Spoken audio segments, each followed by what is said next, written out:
A very good day to you people. My name is Mohit, and guys, today I'm going to show you certain advanced options when making tables in Dreamweaver cs5. Let's start. I will click on this create new HTML button. Okay, let me crunch the code area just a little bit, and let me also collapse this code. Okay guys, you might be aware that everything that is inside the body tags is what is actually visible in the design area or on your website. Okay, so what we are going to do is we are going to insert a table in the body area. Let me click in the design view and say insert, say table. I'm happy to keep 4 rows and 4 columns, the table width at 500 pixels. I'm also happy to keep the border thicknesses at 1, and the cell padding and the cell spacing for the time being I'll leave at 0. Guys, I would like to tell you that keeping it at 0 and keeping it empty are two different things, because if you keep it empty, different browsers default to different values, so it's best to keep it at 0. Okay, the head of the table I'll keep it at top, and for the caption is just like a title. I'll say my caption or whatever. Summary can be left because it's only for the screen readers, does not impact the way the table looks. So I'm going to say OK, and guys, here's the table right in front of you. Now guys, some of you might be aware that in the new HTML5 we have the header, the body and the footer tags available. Similarly, any table can be divided into T-head, I'm sorry, that is the table head, the T-body, that is the table body, and the T-foot, which is the table footer areas. Okay, although the code that the Dreamweaver has generated, it has not happened. It has actually divided the table into TRs, which is the table rows, and the TDs, which is the table data, so the table cells. Okay, each TR or the table row is composed of 4 TDs. Okay, and for the top row, the TR, which is the table row, is composed of TH. The TH is the table head. Okay guys, what I'm going to do is I'm going to divide this table into 3 different sections. First one being the table head, the second one being the table body, and the third one being the table foot. Okay, we will soon see the usefulness or the efficacy of doing so. Alright, so guys, what I'm going to do is let me work in the code view only for the time being.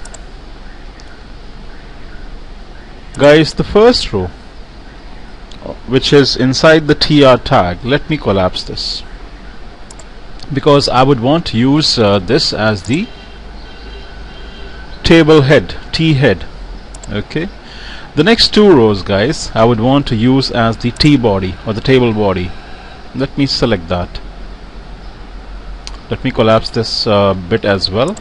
Okay, so the next 2 rows I would want to use as the table body, and the last row, the last TR tag, I want to use as the table footer, the T foot. Let me collapse that bit as well. And guys, collapsing the code does not mean that it's actually damaged the code. It's just that it's a kind of crunched the code, but the code is just the way it was. It has not affected the code. Now what I'm going to do is, let me pass in the T head attribute, opening and closing, above and below the code that I've collapsed. Okay, and then once again select line number 14, 15 and 21, collapse it once again. Okay, so now guys, this area, if I take the mouse pointer over it, actually contains the opening and closing table headers, inside which we have the table rows, inside which we have the TH, the table head. Okay,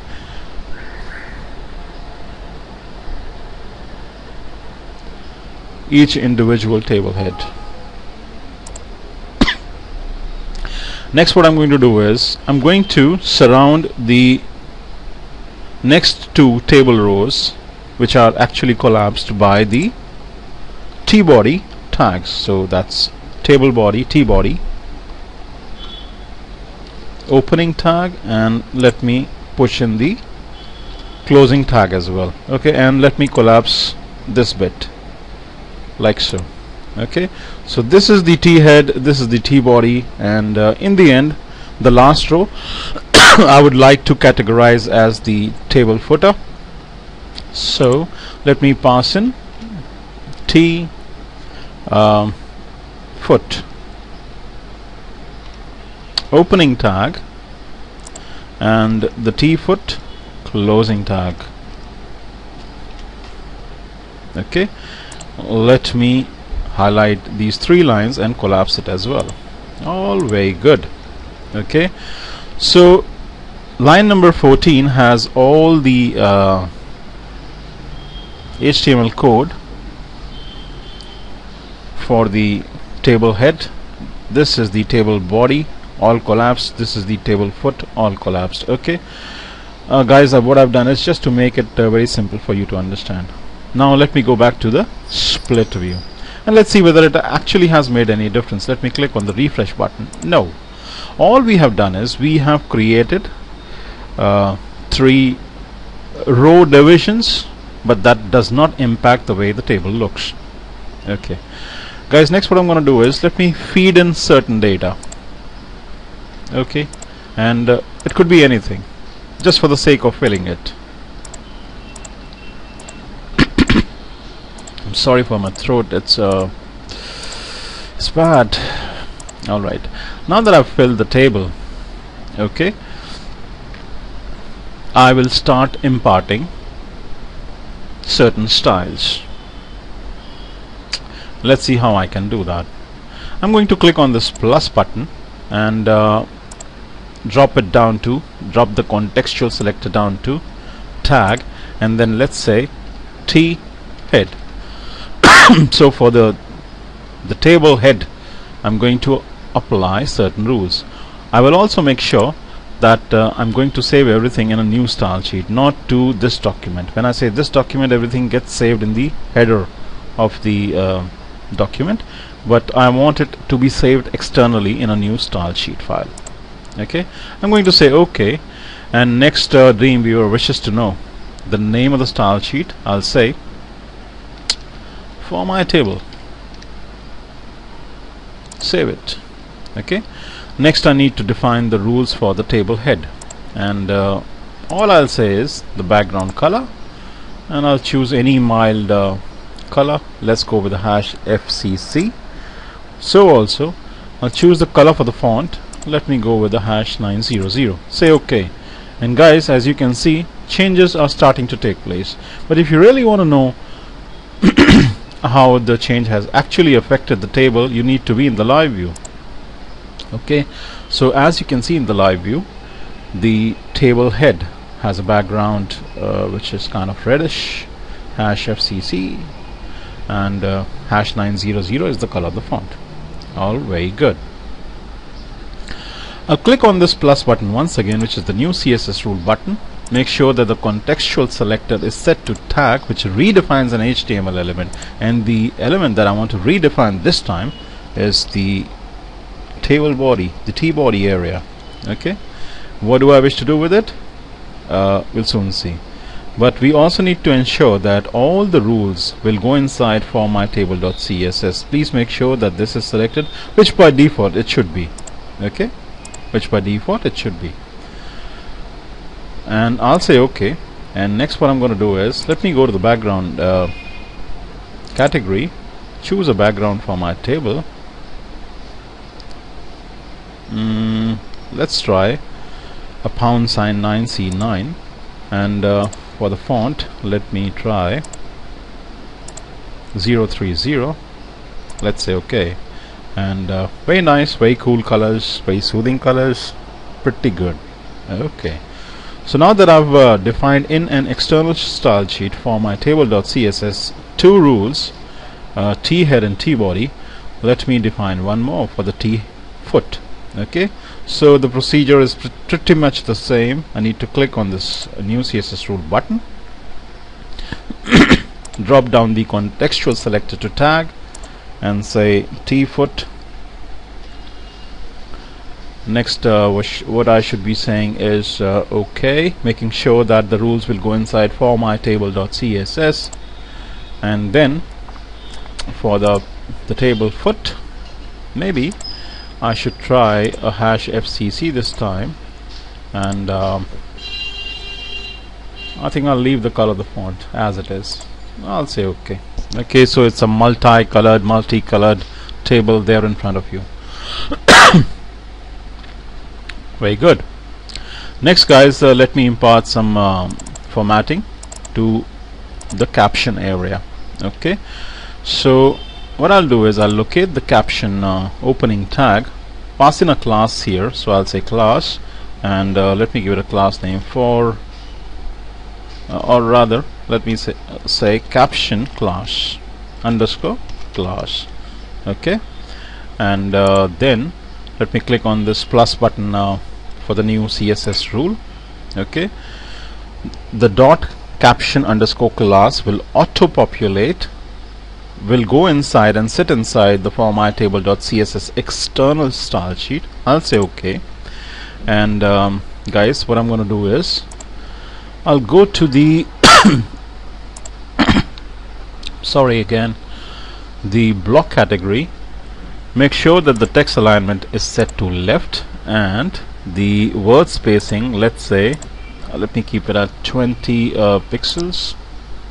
Okay, the letter spacing at 5 pixels. Alright, let me click on apply, and let me say OK. Let me show it to you.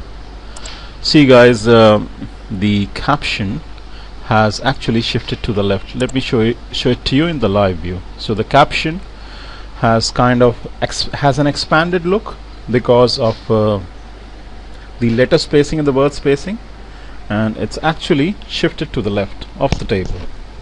All very good. Okay, let me give this caption a different font color, and let me increase the font just that little bit. So I'll go back to the caption class. Okay, let me choose a color for the caption as let's go with a £069. Okay, and for the font size, let me go with the how about large. Okay, and let me also go to the box category, and let me give it a left padding of 5 pixels, not much. Let me say OK, and guys, you should see the difference. Let me also make it bold. So I'll say bold for the font weight and say OK. Now this caption is looking cool now, except that I think I'll want a little bit of a bottom margin as well. So I'll go to the box category once again, go to the bottom margin, say 10 pixels here, and say OK.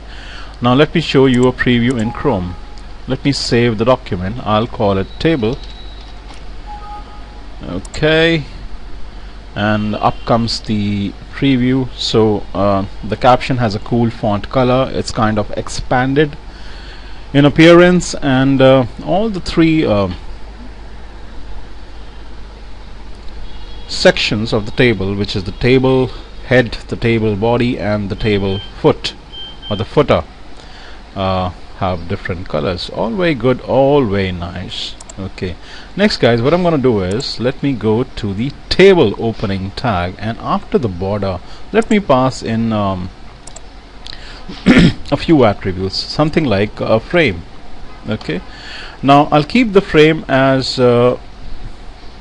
box, which is the default. When you keep the frame as default, which is box, what will happen is the outer border will show up, which by default it does show. Okay, so it will not affect the appearance. And then what I'm going to do is I'm going to pass in yet another attribute, which is called the rules. I beg your pardon, it's called the rules. So rules is equal to and I'll make it equal to groups. Okay, and let's see how this affects the table. Okay guys, let me show you a preview in Google Chrome after saving the changes.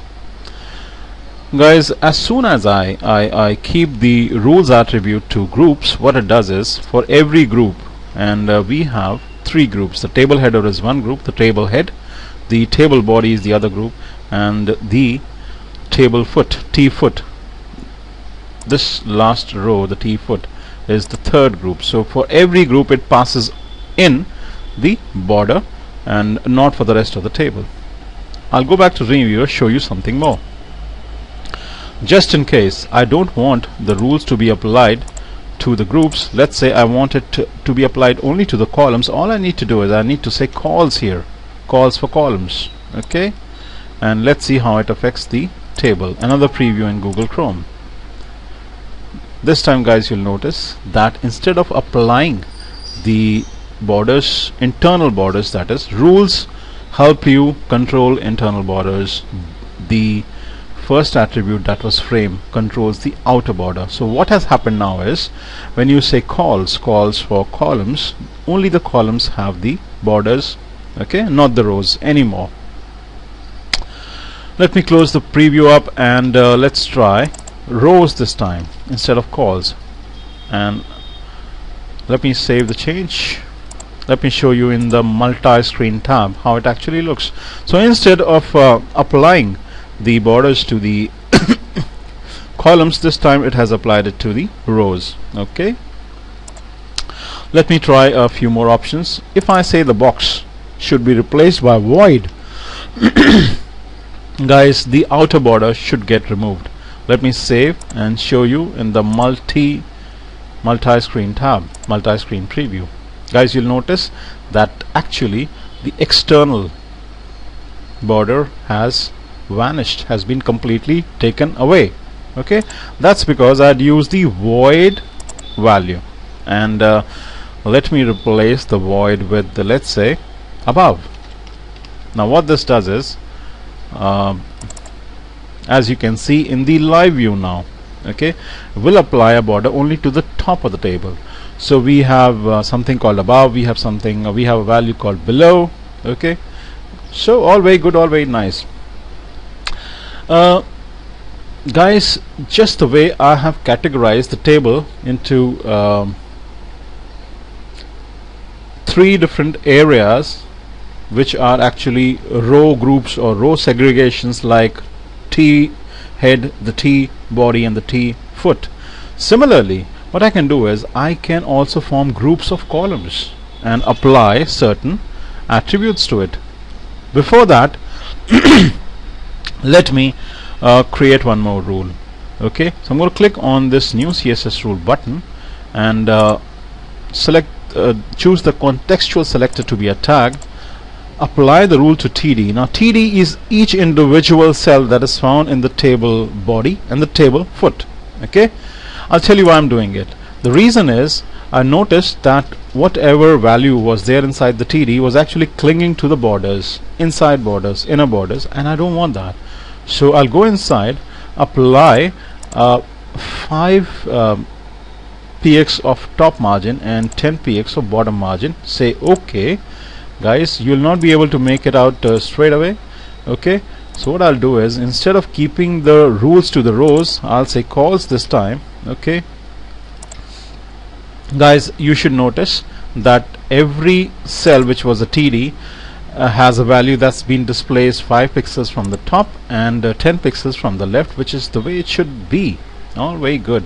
Let me also replace the frame value from above to back to a box, which is the default, which is all around. Okay, so it's looking like a nice cool table now.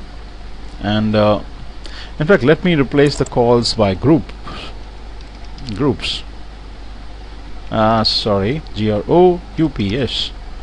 Okay, so nice cool table. Next, guys, what I'll do is, as I was talking, that since I can make row segregations, which I've already done through Tbody, T head, and T foot, let me also create groups or segregations as far as columns are concerned. And the way to do it is after the caption tag. Now that's important, and before the t-head tag. Now that's also very important. It should come between the caption and the t-head tag, and you need to make col groups or column groups. Okay, so I'm going to say col group. Okay, I'm going to make sure that this column group spans the first two columns. So I'm going to pass in the span attribute, say 2. Okay, and then I'll pass in the width attribute, and I'll say I want the width of this column group, which spans 2 columns, to be 120 px each. Okay, and then let me close the col group. Okay, so what I've done is I've created a group of 2 columns, okay, both of which have a width of 120 pixels each. Let's see how it has affected the table. So guys, this column is 120 px, the second column is also 120 px, and as you can see, a divider comes just after the second column. Now guys, that is because I've selected the rules to be groups.